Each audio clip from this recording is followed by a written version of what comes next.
नमस्कार.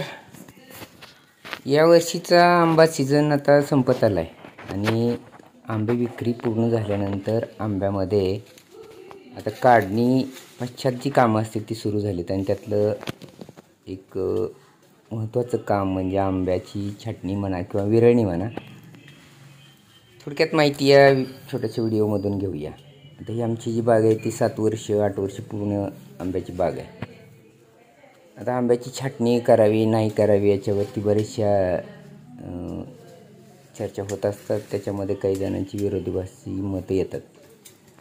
आंबा छाटणी किंवा विरळणी हा जो भाग आहे तो जेव्हा आपण सघन पद्धतीने आंब्याची लागवड करतो तेव्हा आंब्याची झाडं फार जवळ असतात. त्यावेळी 2 ओळीमधलं अंतर कमी असल्यानं आंबा बागेमध्ये फवारणी असेल किंवा इतर मशागत करताना ट्रॅक्टरसारख्या यानं त्या फांद्या आडव्या येतात आणि विशेष करून जेव्हा आंबे झाडावरती असतात तेव्हा हे ट्रॅक्टर वगैरे मधून फवारणीच्या वेळी फिरतात. त्यावेळी त्या आंब्यांना इजा होते, आंबे खाली पडतात मोठ्या प्रमाणावरती, त्यांना मार पण लागतो. त्यावेळी ते म्हणून मधून जी मशागत करायची असते ती करत असताना आड येऊ नयेत अशा फांद्या पहिल्यांदा याच्यातून काढल्या जातात. दुसरी महत्त्वाची गोष्ट आंबा छाटणी किंवा विरळणीमधली जी महत्त्वाची आहे त्याला आपण विरळणीच म्हणूया बऱ्यापैकी, की या वर्षीच्या सीझनमध्ये आंबा निघून गेल्यानंतर मोहर गळाल्यानंतर ज्या काड्या शिल्लक असतात त्या काड्या काढल्यानंतर तिथून नवीन फुटवा फुटत असतो. त्यामुळे त्या काड्या काढणं हा एक त्याच्यातला महत्त्वाचा भाग आहे. ज्याला खरंच काही त्याची विरळणी करायची नाही किंवा छाटणी करायची नाही त्यांनी काड्या तर काढून घ्याव्याच लागतात. आता छाटणी आणि विरळणी करताना एक 2-3 गोष्टी महत्त्वाच्या आहेत. त्याच्यामध्ये आंब्यामध्ये येणारे जे रोग आहेत त्याच्यामध्ये विशेष करून जे काही कीड रोग आहेत किंवा बुरशीजन्य रोग आहेत त्यामध्ये सूर्यप्रकाशाचा रोल खूप महत्त्वाचा आहे. आणि हा सूर्यप्रकाश आंब्याच्या संपूर्ण खोडापर्यंत पोचावा म्हणून आंब्याचा जो वरचा भाग आहे तिथल्या फांद्या जर काढून टाकल्या तर सूर्यप्रकाश डायरेक्ट खोडावर पोचतो आणि आंब्यामध्ये होणारी अनावश्यक दाटी जी आहे ती दाटी करणाऱ्या फांद्या, वेड्यावाकड्या आलेल्या फांद्या ज्या आहेत त्या काढून टाकल्यानंतर तो सूर्यप्रकाशीमध्ये पोचतो. आणि दुसरी बाब, त्या कीड रोगावरती नियंत्रण करत असताना जी काही आपण औषधं फवारतो आहे, बुरशीजन्य औषधं आहेत, ती अगदी शेवट खोडापर्यंत सगळ्या फांद्यांपर्यंत व्यवस्थितपणे पोचतात आणि त्याच्यामुळं त्या किडीवरती व्यवस्थित बंदोबस्त करता येतो. म्हणून या छाटणी विरळणीचं एक वेगळं महत्त्व आहे. त्याहीपेक्षा महत्त्वाचं, अति दाट झालेल्या ज्या फांद्या आहेत किंवा जी बाग अत्यंत दाट आहे तिथं सगळ्यात जास्त मोठ्या प्रमाणात जो रोग आंब्यामध्ये आढळतो तो आहे तुडतुडे किंवा मावा. हे रोग जे आहेत हे दाट याच्यामध्ये हे किडे त्याच्या अंडी जे आहेत ती घालतात आणि मग त्याच्यावरती औषध न गेल्यामुळं फवारणीच्या काळात किंवा सूर्यप्रकाश व्यवस्थित न पडल्यामुळं त्याचा बंदोबस्त करणं फार कठीण जातं आणि चिकट्यासारखा रोग मग शेवटपर्यंत बागेतून हटत नाही.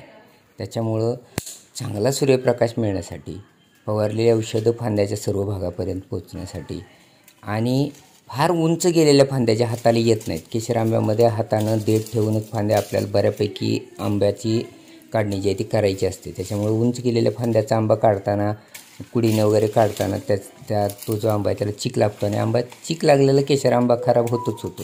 त्यामुळे तो टाळण्यासाठी हाताला येईल अशाच फांद्या आंबा बागेमध्ये राहिल्या पाहिजेत आणि त्याच्यासाठी उंचावरच्या फांद्यासुद्धा या छाटणी किंवा विरळणीच्या कामामध्ये काढल्या जातात. आता मे महिन्याच्या मध्यंतरीला जर आपण आंबा बागेची छाटणी जेवढ्या लवकर कराल तेवढ्या लवकर त्याला आपण काही खतांचा डोस देऊन पटकन ती बाग फोडून घेतली जाते. म्हणजे त्याच्यामध्ये नवीन जी पालवी आहे ती फुटते आणि ती परिपक्व लवकरात लवकर करून आपल्याला त्याच्यामध्ये कल्टरसारखे ॲप्लिकेशन करायचे असतात जेणेकरून एकाड वर्षाआड येणारं जे आंबा बागेचं पीक आहे ते आपल्याला दरवर्षी घेता यावं. त्याच्यामध्ये कल्टार किंवा प्लॅक्टोबिटोजल आपण म्हणतो त्याचा खूप मोठा रोल आहे. त्याच्यामुळं ते घालण्यासाठी आपल्याला अगोदर ही आंबा बाग जी आहे त्या आंबा बागेमध्ये नवीन काड्या तयार करून घेणं गरजेचं आहे. नाहीतर प्लॅक्टोबिटोजल नवीन काड्या तयार होण्याच्या अगोदर जर घातला आपण तर मात्र मग त्या काड्या परिपक्व होत नाहीत किंवा नवीन काड्या न आल्यामुळं पुढच्या वर्षीच्या मोहर येण्यामध्ये त्याच्या अडचणी होऊ शकतात.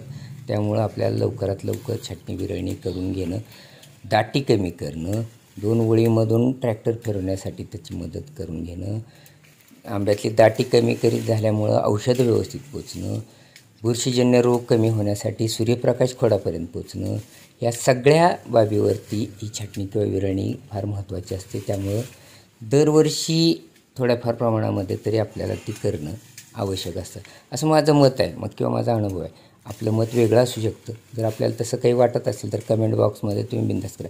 काही लोक म्हणतात की 2-3 वर्षानंतर आंब्याची छाटणी करायची गरज नाही, पण आंब्या बागेतून एकदा फिरा, ज्या बागेत छाटणी केली नाही त्याच्यामध्ये मोठ्या प्रमाणावरती रोगट वातावरण बघायला मिळतं. सूर्यप्रकाश खालीपर्यंत पोचत नसल्यामुळं आपल्याला तिथं चिकट्यासारखा किंवा तुडतड्यासारख्या रोगाचा प्रादुर्भाव जास्त प्रमाणात आल्याचं दिसेल. यावर्षी तर कधी नव्हे ती आळीसुद्धा आंबाबागेमध्ये खूप मोठ्या प्रमाणामध्ये दिसली आहे आणि त्याच्यामुळं त्या मोहरावरची आळी आपल्याला त्याचा बंदोबस्त करण्यासाठीची औषधं किंवा जी काही औषधं आहेत ती व्यवस्थितपणे आपल्याला आंबाबागेत मिळवायची असतील तर ही छाटणी अनिवार्य आहे असं मला वाटतं. आंबाबागेत छाटणी करत असताना ही खूप साऱ्या फांद्या खाली पडतात, त्याचं काय करायचं हा एक शेतकऱ्यांचा प्रश्न असतो. तर हे चांगलं हिरवळीचं खत म्हणून आपल्याला वापरता येईल.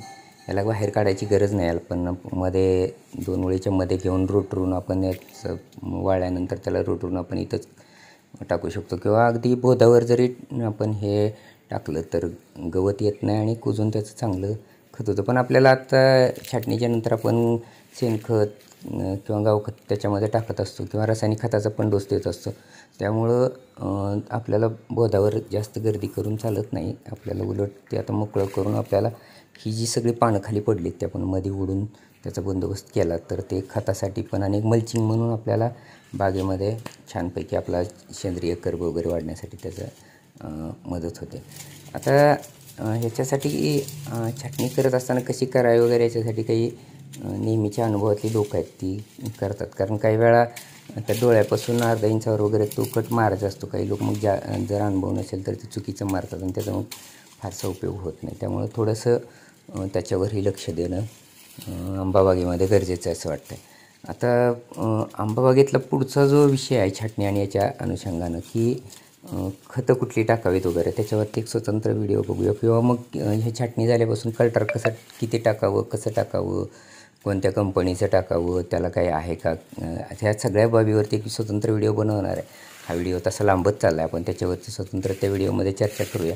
आणि त्याच्या संबंधातही आपले काही प्रश्न असेल तर कमेंटमध्ये नक्की टाका. हे जी लोक आहेत माझ्याकडे छाटणी गेली 4-5 वर्षापासून हे निमगाव केतकी म्हणून इंदापूरजवळचं गाव आहे, तिथली लोक आहेत. तुम्हाला जर संपर्क नंबर पाहिजे असेल तोही मी खाली डिस्क्रिप्शनमध्ये किंवा याच्यामध्ये कमेंट बॉक्समध्ये टाकतो. आपण तो बघा नक्की त्यांचे संपर्क साधा. किंवा अजून खूप लोक आहेत जे असं आता हे लोक काम करताना तासावरती करतात, प्रति तासाप्रमाणे, प्रति झाडावरती नाही. आता आंबा छाटणी फार मोठ्या झाडामध्ये करणं नाही शक्य, पण जे आपण जेव्हा सघन लागवड करतो त्यावेळी मात्र थोड्याफार प्रमाणात का होईना पण आपल्याला ती करणं आपल्याला गरजेचं असतं. आपण जेव्हा त्याच्यातला अनुभव घेत जाऊ, काही लोक काही गरज नाही वगैरे म्हणतात, पण दोन्हीतला फरक ही बघा, अनुभव आणि मग आपण त्याच्यावरती सारासार विचार करून मग निर्णय घ्या. मी सांगतो आहे म्हणून ती करायलाच पाहिजे वगैरे असं काही नाही. आपण त्याचा अनुभव घ्या आणि मग ठरवा की करणं गरजेचं आहे का नाही गरजेचं आहे आणि त्याच्यानंतर निर्णय घ्या. याच्यानंतर पटकन एक बोर्डो मिश्रणाची एक बोर्डोची फवारणी घेणं गरजेचं असते, जेणेकरून ते जिथं आपण कटिंग केलेली असते तिथून कुठल्या किडीचा प्रादुर्भाव होणे, कीटकनाशक आपण त्याच्यावरती फवारणी घ्यावी. आणि युरियासारखा किंवा नत्राचा एक डोस जर आपण त्याला फवारणीच्या माध्यमातून दिला तर पटकन त्याला पालवी फुटते नवीन आणि आपल्याला नवीन फांद्या तयार व्हायला सुरुवात होते. महत्त्वाची गोष्ट या काळात लगेच पाणी आंब्याला सुरू करणं गरजेचं असतं. आता तर आमच्याकडं पाऊसच सुरू झाला त्यामुळं थोड्याफार प्रमाणामध्ये काही नाही, थोडी उष्णता कमी झाली की नवीन पालवी लगेच फुटेल आणि फांद्या तयार होतील. भेटूया पुढच्या अशाच एखाद्या माहितीपर व्हिडिओसोबत. तुम्हाला आंब्याबागेमधली कुठला व्हिडिओ बघायला आवडेल ते कमेंटमध्ये नक्की कळवा. आपण पुढचा व्हिडिओ करूया. पुढच्या व्हिडिओमध्ये आपण आंब्यामधली खताचं व्यवस्थापन, कल्टार किंवा प्लॅक्टोबेटोजलचा वापर कसा करावा आणि या विषयावरती आपण पुढचे काही व्हिडिओ बनवणार आहोत. त्यावेळी आपण आपल्या प्रतिक्रिया खाली कमेंटमध्ये देत चला, म्हणजे व्हिडिओमध्ये त्या चुका होणार नाही. भेटूया छानशा नवीन व्हिडिओसोबत. तोपर्यंत नमस्कार, धन्यवाद.